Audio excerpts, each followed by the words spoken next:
ak 2025 bi nga xamante ni état bu Sénégal nag daal dina koy publier à travers Cheikh Diba bi nga xamante ni mooy ministère des finances situation globale du budget recette totale y compris dont 4005,21 milliards de francs CFA soit 100,103,91% des prévisions. Dépenses totales 6506,16 milliards de francs CFA, soit 103,71% des crédits ouverts. ñu ñëw ci dépenses ordinaires yi Sénégal nag am na ci lu toll ci 4239,2 milliards de francs CFA. Dépenses capitales également ñu ngi ci am lu toll ci 2667,14 milliards de francs CFA. ba léegi ci rapport trimestriel 2024 bi ci bu ñu ñëw ci deuxième partie bi mooy partie 2 bi ci recettes yi recette fiscale maanaam wàllu douane yeeg yooyu 3691,11 milliards am na benn hausse de 5,1% par rapport à 2023 li ci Sénégal am maanaam wàllu fisc bi Diagne Sénégal nag daanaka passé na daanaka gagné nañ ci de 5% yokku na am na benn hausse de 5% ci li nga xamante ni moom mooy entre 2023 ak 2024 c'est-à-dire Sénégal li mu doon gagné ci wàllu recette bi muy douane beeg ak yi si topp Sénégal yu am na ci yokkuteeg 5% ci entre 2023 2024 voilà alors bu ñu ñëwaatee ba léegi ci recette non fiscale recette yi nga xamante ni bokkul ci fiscalité bi ndax fiscalité bu ñu ko waxee ay impôt yooyu lay doon recette yi nga xamante ni bokkul ci fiscalité bi Sénégal nag 184,99 milliards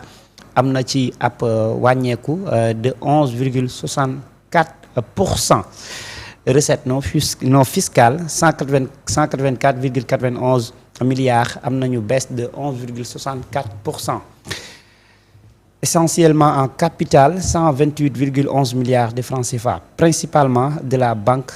mondiale ak banque yi nga xamante ni mooy GIZ ak yeneen kuréel yi nga xamante ni USAID ak AFD ñoom ñoo def li nga xamante ni moom mooy observation boobu daal di koy jébbal ministère des finances. alors ñu ñëw ci troisième point bi nag dépense ordinaire dette publique voilà Sénégal li nga xamante ni moom mooy dette publique bi dette publique yi ñu ngi toll ci 822,32 milliards am nañu benn hausse de 44,5%. personnel bi maanaam ñi nga xamante ni moom mooy doomu sénégalais yi 1,420,36 milliards am na ab hausse de 8,92%. li nga xamante ni moom mooy bien service 415,14 milliards lañ ci am li nga xamante ne mooy transfert courant yi xam naa nag comme ni ma ko waxee chiffres yi dafa xaw a bëri mais dinañ ko jéem a jàngal pour un peu gagner du temps transfert courant 434,90% incluant 146,3 milliards d'arriérés à l'énergie maanaam Sénégal li nga xamante ni daal na koy def ci wàllu courant bi ak li nga xamante ni def na ko ci wàllu courant bi moom moo toll 146,3 milliards ci li nga xamante ni moom mooy wàllu courant gi xam naa ci subvention bi lay doon. voilà ba léegi nag ci investissement dépense capitale interne bi 952,75 milliards dont investissement direct 157,90 milliards transférés au capital de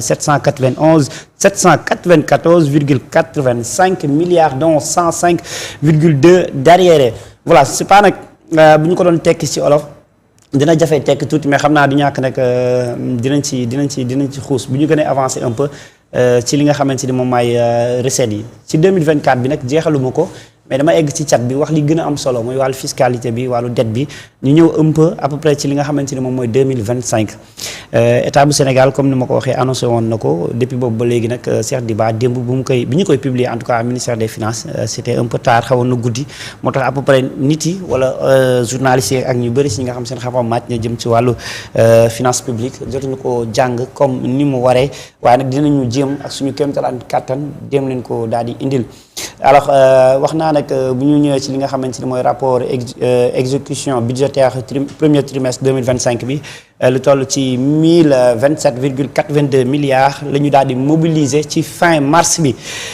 li nga xamante ne moom mooy ressources yi mobilisées li ñu état bu Sénégal daal di dajale li ñu ko mën a waxee ci wàllu budget bi daal di nay yokk comme ni ma ko waxee léegi 1027,82 milliards soit 21,44% ci objectif de l'objectif, c'est-à-dire que li ñu doon bëgg ci at bi am nañ lu ko yées ci mbir yi nga xamante ni. moom mooy budget bi ba léegi li ñu ci doon sàkku alors li nga xamante ne moom mooy rapport d'exécution bi 2025 tamit daal dinay ñëwaat ba léegi ressources mobilisées par l'État du Sénégal de janvier à fin 2025 au titre de budget général se sont élevés à 1027,82 milliards. alors ba léegi maa ngi koy waxaat léegi ci li nga xamante ni moom lañ ci gagné ak li nga xamante ni Sénégal nag bu ñu sukkandikoo nag ci de manière bref Sénégal lu muy gagné lu muy recette yi mu am bari na lool waaye nag li ñuy dépensé ci li nga xamante ni moom mooy suñu fonctionnement wu état bi nekk na loo xamante ni daanaka jéggi na dayo trop boo xoolee ressources yi ñuy mobiliser 1027,82 milliards soit 21,44% l'objectif annuel de 4794,60 milliards hausse de 91,6 milliards par rapport à la même période au 2024-2025 am na hausse quand même bu conséquent Diagne ci li ñuy récupérer endettement bi tamit bëri na waaye nag li ci xaw a jaaxal ñu bëri mooy sénégalais dette bi bëri na dépense bi dara wàññeekuwul ci par rapport ak li nga xamante ni moom mooy li ñuy dépenser Serigne Niang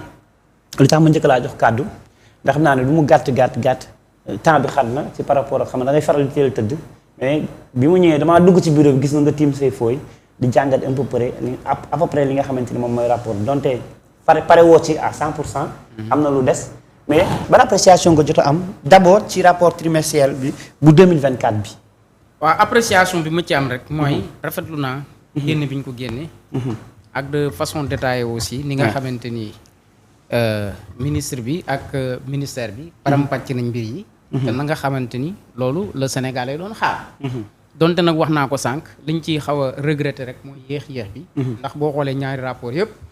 délai bi nga xamante ni si lañ tënk woon pour génne ko dépassé nañ parce que bële bu fekkee ni rapport bi nga xamante ni rapport 4e trimestre bu 2024 bi boobu mu ngi door a génn rapport premier trimestre bu 2025 bi mi ngi door a génn donc janvier ba mars jàpp naa ni loolu 3 mois yi weesu nañ foofu nag délai la boo xam si lañ tënk administration pour ñu fësaloon li nga xam ne ni ko mooy rapport bi parce que rapport bi wax naa ko sànq bu amul rek Sénégalais bu ne am na attitude pour mën a wax dëgg yàlla wax ni gestion bi am na lu ñu ciy nëbb maintenant nag rapport d'exécution budgétaire la boo xamante ni dañ ko def faram fàcce ko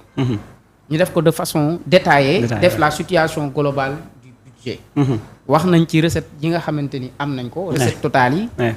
recettes yi wax ci dépenses yi wax ci dépense en capital lépp loo xamante ni rek ñeel na orientation budgétaire yi wax nañ ko de façon détaillée li ñu am naka lañ ko amee fan lañ ko amee ak fan lañ ko dugal li ñu leb itam fan lañ naka lañ ko lebee bor baa ngi nii bor bi itam mi ngi noonu à la disposition des Sénégalais maintenant nag c'est aux Sénégalais d'apprécier parce que si rapport 2024 bi mooy bu 4e trimestre bu 2024 bi nga xamante ni ci boobu lañ nar a njëkk a wax boobu dañu ni ci recette totale yi y compris les dons maanaam boo ci dugalee dons yeeg yooya am nañ lu tollu 4005,21 milliards loolu dépassé na sax les prévisions maanaam la ñu doon xaar la ñu doon xaar lii ñu am daal dina koy dépense daal dina koy jéggi maintenant nag ci dépense totale yi y a 6506,16 milliards soit 103,71 milliards de crédits ouverts dépense ordinaire yi wax nañ ci dépense en capital yi également dépense ordinaire yi ak dépense capitale yi boo ko boolee moom moo lay jox effectivement 6500,6 milliards virgule 16 milliards yi nga xamante ni wax nañ ni def nañ ko en termes de dépenses recettes yi aussi wax nañ ci recettes fiscales yi ñu ngi toll ci 3692,11 milliards maanaam am na ak yokkute sax bu ci am ci lu toll ci 5,01%. recettes fiscales yi gis nañ liggéey bi nga xamante ni l'État du Sénégal def na ko ci recettes fiscales yi donc mu nekk liggéey boo xamante ni liggéey bu extraordinaire la parce que ñoom bi ñu ñëwee dañu ni dañuy yaatal li nga xamee ni que mooy l'assiette fiscale te yaatal boobu nag ñu commencé di yaatal l'assiette fiscale tax na ba Sénégal li mu doon am ci revenu dafa yokk donc les recettes non fiscales également am na hausse parce que ñu ngi toll actuellement si 184,99 milliards donc baisse ou du moins am na baisse de 11,64 milliards dons yi nga xamante ni essentiellement en capital la aussi wax nañu ni am nañ ci 128,11 milliards te dons yi nee nañ essentiellement mu ngi nekk si diggante banque mondiale ak yeneen structures yoo xamante ni souvent dañuy jël ay dons di ko jox état Sénégal ci masse salariale bi aussi yokku na waaw gis nañ ni la masse salariale dafa yokk parce que actuellement mi ngi toll ci 1420,36 milliards maanaam am na une augmentation une hausse de 8,92%. donc biens et services yi aussi wax nañ la nga xamante ni moom lañ ci am mu di 415,14 milliards transfert courant yi comme li nga doon lim léegi ba tey maa ngi ci rapport 2024 transfert courant yi wax nañ ni am nañ ci 1434,90 milliards donc am na yeneen yoo xam ne itam boole nañ ko si maintenant dépense en capital parce que le temps ne nous le permet pas dépense en capital yi aussi wax nañ liñ ci am ak fi ñu ko dugal man pour man le plus important mooy wax li ñu am fan lañ ko amee ak fan lañ ko dugal maintenant nag même méthode de travail bi moom lañ def ci rapport bi nga xam ne mooy rapport 2025 rapport premier trimestre bi nga xamante ni c'est de janvier ba fin mars liggéey bi ñu ci def li ñu am en termes de revenu ci recette fiscale